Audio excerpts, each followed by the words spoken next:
First, the man behind the worst terror attack on New Zealand soil has been back in court this week, as you'll know, launching an appeal against his sentence.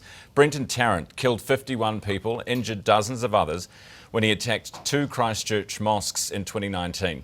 He's serving a life sentence without parole. Emily Ansell, Newstalk ZB reporter, has been in court this week and joins us now. Emily, good morning. Good morning. So is this the last we will hear and see of this, or does it continue? So today is the last day of this particular stretch of court time.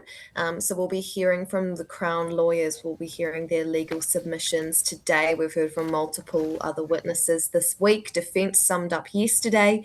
And then a decision from the panel of Court of Appeal judges is expected, although it is likely they will reserve that. So we will be sort of waiting to see the outcome of this for, an unknown period of time. Okay, what was the defence here, Emily? So Tarrant's main defence was that when he entered his guilty pleas, he did so irrationally and unwillingly due to prison conditions. So we've heard a few more details around what he claims he experienced in solitary confinement, 15-minute checks, irregular sleep. He was unhappy with the way he was handcuffed for a period, although that was amended. He says this caused him nervous exhaustion or a nervous breakdown. And what his lawyers summarised yesterday was that this could, in their view, amount to a miscarriage of justice, and that would justify his application to appeal his sentence and vacate his guilty pleas. And Emily, what, in terms of, remorse or showing remorse, did you see any of that this week?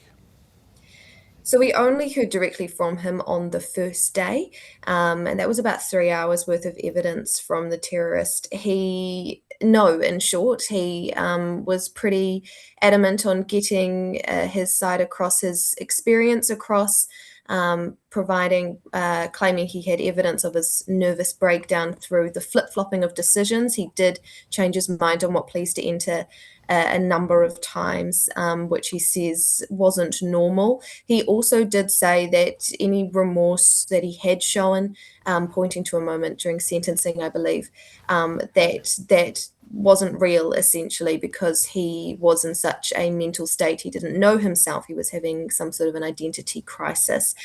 Beyond that, we haven't actually heard from him. He has been watching most of the time, but we have been hearing from other witnesses and his legal counsel and Crown for the rest of the 3 to 4 days since.